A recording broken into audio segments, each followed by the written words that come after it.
പ്രിയപ്പെട്ട കൂട്ടുകാരെ, പുതിയൊരു വീഡിയോയിലേക്ക് എല്ലാവർക്കും സ്വാഗതം. ബൈബിൾ വായന, ബൈബിൾ റീഡിംഗ്. പൗലോസ് റോമാക്കാർക്ക് എഴുതിയ ലേഖനം, അദ്ധ്യായം 1, 8-5-2025. പൗലോസ് റോമാക്കാർക്ക് എഴുതിയ ലേഖനം എന്ന സുവിശേഷത്തിൽ നിന്ന് 1-ാം അധ്യായം ആണ് ഇന്ന് വായിക്കുന്നത്. 16 അധ്യായങ്ങളുള്ള പൗലോസ് റോമാക്കാർക്ക് എഴുതിയ ലേഖനം മെയ് 8 മുതൽ വായിച്ചു തുടങ്ങുന്നു. ഈ വായന മെയ് 25-ന് പൂർണ്ണമാകും എന്ന് പ്രതീക്ഷിക്കുന്നു. കർത്താവെ, ഈ സുവിശേഷം മുഴുവൻ വായിക്കാൻ കൃപ തരണമേ എന്ന് പ്രാർത്ഥിക്കുന്നു. കർത്താവെ, ഈ വചനവായന കേൾക്കുന്ന എല്ലാവരെയും അനുഗ്രഹിക്കണമേ എന്ന് പ്രാർത്ഥിക്കുന്നു. റോമാക്കാർക്കെഴുതിയ ലേഖനം, അദ്ധ്യായം 1. അഭിവാദനം. യേശുക്രിസ്തുവിൻ്റെ ദാസനും അപ്പസ്തോലനായിരിക്കാൻ വിളിക്കപ്പെട്ടവനും ദൈവത്തിൻ്റെ സുവിശേഷത്തിനായി പ്രത്യേകം നിയോഗിക്കപ്പെട്ടവനുമായ പൗലോസ് എഴുതുന്നത്. ഈ സുവിശേഷം വിശുദ്ധ ലിഖിതങ്ങളിൽ പ്രവാചകന്മാർ മുഖേന ദൈവം മുൻകൂട്ടി വാഗ്ദാനം ചെയ്തിട്ടുള്ളതാണ്. ഇത് അവിടുത്തെ പുത്രനും നമ്മുടെ കർത്താവുമായ യേശുക്രിസ്തുവിനെ സംബന്ധിച്ചുള്ളതാണ്. അവൻ ജഡപ്രകാരം ദാവീദിൻ്റെ സന്തതിയിൽ നിന്ന് ജനിച്ചവനും മരിച്ചവരിൽ നിന്നുള്ള ഉദ്ധാനം വഴി വിശുദ്ധിയുടെ ആത്മാവിന് ചേർന്ന വിധം ശക്തിയിൽ ദൈവപുത്രനായി നിശ്ചയിക്കപ്പെട്ടവനുമാണ്. അവൻ്റെ നാമത്തെ പ്രതി വിശ്വാസത്തിൻ്റെ വിധേയത്വം സകല ജാതികളുടെ ഇടയിലും ഉളവാകേണ്ടതിന് ഞങ്ങൾ കൃപയും അപ്പസ്തോലസ്ഥാനവും പ്രാപിച്ചിരിക്കുന്നു. യേശുക്രിസ്തുവിൻ്റെ സ്വന്തമാകാൻ വിളിക്കപ്പെട്ടിരിക്കുന്ന നിങ്ങളും അവരിൽ ഉൾപ്പെടുന്നു. ദൈവത്തിൻ്റെ സ്നേഹഭാജനങ്ങളും വിശുദ്ധരാകാൻ വിളിക്കപ്പെട്ടവരുമായി റോമായിലുള്ള നിങ്ങൾക്കെല്ലാവർക്കും നമ്മുടെ പിതാവായ ദൈവത്തിൽ നിന്നും കർത്താവായ യേശുക്രിസ്തുവിൽ നിന്നും കൃപയും സമാധാനവും. റോമ സന്ദർശിക്കാൻ ആഗ്രഹം. നിങ്ങളുടെ വിശ്വാസം ഭൂമിയിൽ എല്ലായിടത്തും പ്രകീർത്തിക്കപ്പെടുന്നതിനാൽ നിങ്ങൾക്കെല്ലാവർക്കും വേണ്ടി ആദ്യമേ ഞാൻ യേശുക്രിസ്തു വഴി എൻ്റെ ദൈവത്തിന് നന്ദി പറയുന്നു. ഞാൻ നിങ്ങളെ ഇടവിടാതെ പ്രാർത്ഥനയിൽ സ്മരിക്കുന്നു എന്നതിന് അവിടുത്തെ പുത്രനെക്കുറിച്ചുള്ള സുവിശേഷം വഴി ഞാൻ ആത്മന ശുശ്രൂഷിക്കുന്ന ദൈവമാണ് എനിക്ക് സാക്ഷി. ദൈവേഷ്ടത്താൽ എങ്ങനെയെങ്കിലും നിങ്ങളുടെ അടുത്ത് വന്നു ചേരാൻ ഇപ്പോഴെങ്കിലും സാധിച്ചിരുന്നെങ്കിൽ എന്ന് ഞാൻ പ്രാർത്ഥിക്കുന്നു. നിങ്ങളെ സ്ഥൈര്യപ്പെടുത്താൻ എന്തെങ്കിലും ആത്മീയവരം നിങ്ങൾക്ക് നൽകേണ്ടതിന് നിങ്ങളെ കാണാൻ ഞാൻ അതിയായി ആഗ്രഹിക്കുന്നു. എൻ്റെയും നിങ്ങളുടെയും വിശ്വാസം നമ്മെ പരസ്പരം പ്രോത്സാഹിപ്പിക്കുമല്ലോ. സഹോദരരെ, ഇത് നിങ്ങൾ മനസ്സിലാക്കണം. മറ്റ് വിജാതിയരുടെ ഇടയിലെന്ന പോലെ നിങ്ങളുടെ ഇടയിലും ഫലമുളവാകുന്നതിന് നിങ്ങളുടെ അടുക്കൽ വരാൻ പലപ്പോഴും ഞാൻ ഒരുങ്ങിയതാണ്. എന്നാൽ ഇതുവരെയും എനിക്ക് തടസ്സം നേരിട്ടുകൊണ്ടിരിക്കുകയായിരുന്നു. ഗ്രീക്കുകാരോടും അപരിഷ്കൃതരോടും വിജ്ഞാനികളോടും അജ്ഞന്മാരോടും ഞാൻ കടപ്പെട്ടവനാണ്.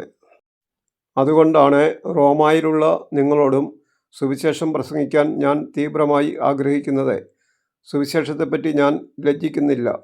എന്തെന്നാൽ വിശ്വസിക്കുന്ന ഏവർക്കും, ആദ്യം യഹൂദർക്കും പിന്നീട് ഗ്രീക്കുകാർക്കും അത് രക്ഷയിലേക്ക് നയിക്കുന്ന ദൈവശക്തിയാണ്.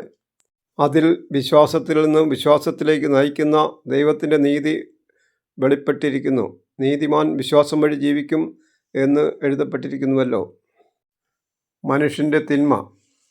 മനുഷ്യരുടെ സകല ദുഷ്ടതയ്ക്കും അനീതിക്കുമെതിരായി ദൈവത്തിൻ്റെ ക്രോധം ആകാശത്ത് നിന്ന് പ്രത്യക്ഷപ്പെടുന്നു. അവർ തങ്ങളുടെ അനീതിയിൽ സത്യത്തെ തളച്ചിടുന്നു. ദൈവത്തെക്കുറിച്ച് അറിയാൻ കഴിയുന്നതൊക്കെ അവർക്ക് വ്യക്തമായി അറിയാം. ദൈവം അവയെല്ലാം അവർക്ക് വെളിപ്പെടുത്തിയിട്ടുണ്ട്.